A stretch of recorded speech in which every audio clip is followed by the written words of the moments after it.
food was ambushed and beaten in a man delivering food was ambushed and beaten in a robbery that was caught on camera in Upper Manhattan. The video from Sunday night shows the 50-year-old victim cornered in the lobby of an apartment building on Cooper Street in Inwood. Police say 4 teens punched him multiple times in the face. They took $200 from his pocket. The teens then ran away. The victim did not report any injuries. A man delivering food was ambushed and beaten in a robbery that was caught on camera in Upper Manhattan. The video from Sunday night shows the 50-year-old victim cornered in the lobby of an apartment building on Cooper Street in Inwood. Police say 4 teens punched him multiple times in the face. They took $200 from his pocket.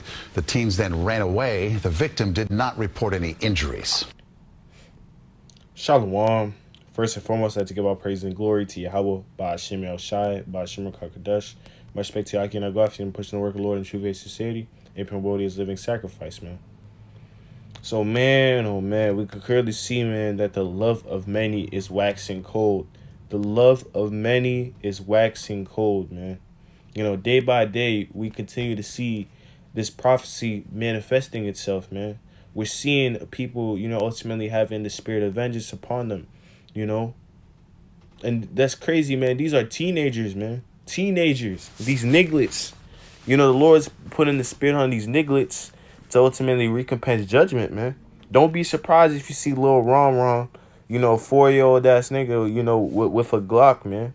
You know, if you see Lil Pookie, you know, with a baseball bat, you know, he may smile in your face, but he'll whoop your ass, man. You know, so ultimately, man, the Lord, man, is gonna put the spirit of judgment on these people, man. You know, the spirit of vengeance, you know, because ultimately it's prophecy that the love of many shall wax cold, man. You know, especially in the days that we're coming into, you know, the hour of temptation, you know, Jacob's trouble, you know, it's going to be at a very high rate, man. You know, the coldness of people's spirits, man. You know, people are going to start becoming cold-blooded, man. You know, people are going to start, you know, basically, you know, having that deep envy. You think envy is bad now, man? Wait till you see someone being envious towards you, man, for a damn Cheez-It, man. You know, it's going to be a time, you know, where, you know, someone's going to try to kill you, you know, for a damn bag of potato chips, man. So ultimately, this is why you got to be on the side of the Lord, man, because you don't want to be ending up like this, man. You know, that's judgment, man. You know, you working and then kids come and beat you up and then take money from you, man. You know, that's sad, man. You know, but ultimately, this is the karma that is given to the wicked, man. Because y'all niggas want to rebel against the Lord. You know, you guys want to, you know, basically be in a state of mirth. Then the Lord is going to continue to have, you know, spirits like this hop upon you, man. And ultimately rehearse judgment upon you, man. You know?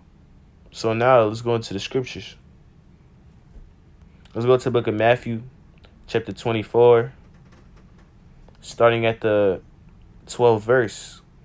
This book of Matthew, chapter 24, and verse 12, and it reads, "But iniquity shall Salakia, Matthew 24 and 12, and because iniquity shall abound," you know, iniquity meaning sin, you know, shall abound, you know, abound meaning high, shall be high, you know, because iniquity shall be abound, the love of many shall wax cold, man.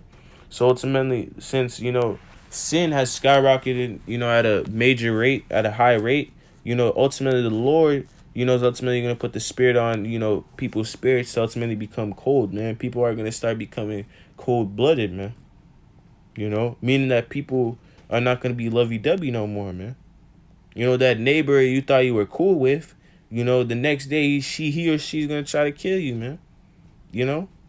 These are serious times, man. You guys think, you know, what we prophesy about is a joke, man. These are actual prophecies, you know, that are gonna happen at a severe rate, man. You know, a nigga don't know what's gonna happen to him till it happens to him, man.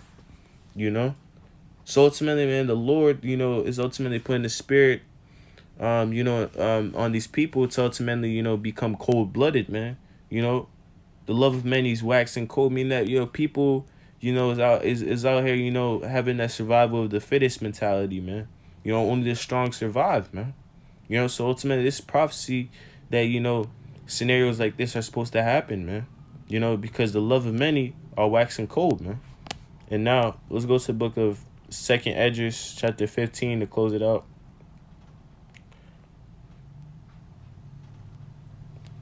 All right. Yeah, actually, let's start on start at verse 15, man. Second Esdras is very prophetic. This is what's gonna happen in the future, man. And let's get into it. This book is Second Esdras, chapter 15 and verse 14, and it reads, "Woe to the world and them that dwell therein." So woe meaning destruction. So ultimately the Lord is saying, woe to the world and them that dwell therein. The Lord is furious, man. The Lord is gonna put in the earth through a destruction rate, a destruction state, In verse 15, "For the sword and their destruction draweth nigh," man. So ultimately, the sword, and the destruction of these wicked ass niggas, the people that dwell in this world, draweth nigh, meaning that, their judgment is close, man.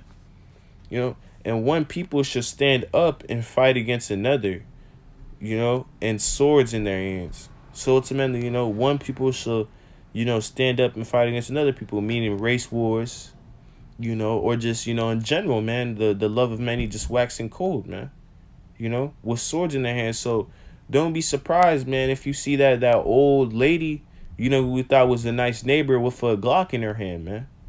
Don't be surprised, man. Because it's prophecy that, one people shall stand up and fight against another, meaning race wars, LGBTQ versus anti-vaxxers, etc. Man, these people are gonna wax cold, man. The spirits of these people are gonna wax cold, man. In verse 16, "For there shall be sedition among men, invading one another."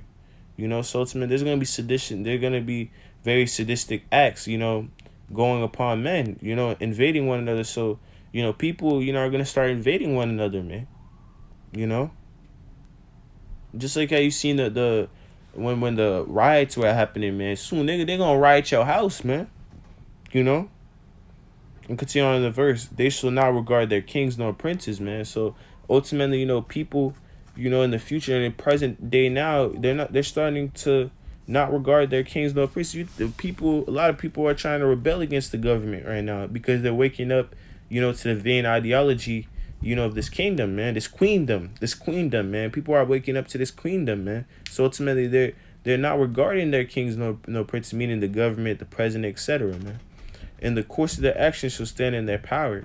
In verse 17, "A man shall go into a city and shall not be able," man. And we seen this prophecy happen, when they had the lockdowns, man. But soon, in the future, save it so you don't got Marcus the Beast, or Esau might make it to the point that, if you don't take the jab, you can't travel, man. Soon they're gonna make, Vanessa Vax passports, man. They're I think it's here, man.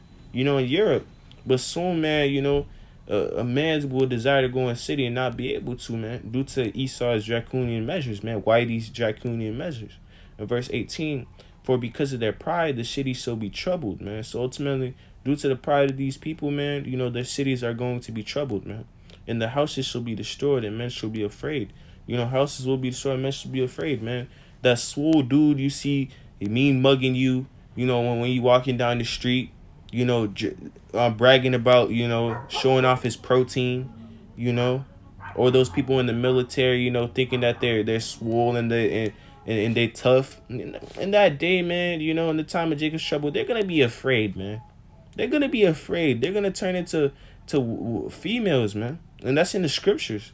There's a precept, that roughly paraphrasing, it's like their strong men shall become unto, females, man. Meaning that they're going to become soft. In verse 19, "A man shall have no pity upon his neighbor, but shall destroy their houses with the sword and spoil their goods because of the lack of bread and for great tribulation," man. So ultimately, a man shall have no pity upon his neighbor. That's prophecy. The love of many waxing cold. A man is, in the future, is not going to have no pity upon his neighbor. And ultimately going to destroy, their houses with swords. They're going to break into your house with swords. Swords meaning, weapons, not meaning a literal sword. It could be a gun. The modern day sword is the gun, etc., man. and spoil their goods because of a lack of bread. So ultimately, people are not gonna have no pity upon the neighbor because of lack of bread. When famines start happening, when all this famines are happening right now, but when the food stores, are actually, going to be empty, people is gonna go to their animalistic state, man. Only the strong survive mentality, man. So ultimately, a man shall have no pity upon his neighbor due to the lack of bread, whether the bread, being actual, food, or just resources, man. Due to Esau draconian measures, a lot of people don't have access to certain resources, man. So ultimately, they're gonna have no pity, man. Their love, the love of many shall wax cold, man. And for great tribulation, so tribulation is gonna come upon you people, man. And ultimately you people will be judged. Thus saith the Lord, man. This is all judgment. This is a time of purification, and the only way for something to be purified, it has to go through barbaric state, meaning that it has to go through a very tough state. And the only way this earth, is gonna be purified is by the Lord cleansing it, with fire, literal fire, which is going to happen, and ultimately metaphoric fire, meaning that the tribulation that will be upon this earth, man. So with that, Lord willing, we edify to give all praise and glory to Yahweh, Ba'ashem Yahushai, Ba'ashem Kakadash, Shalom Akim, stay up.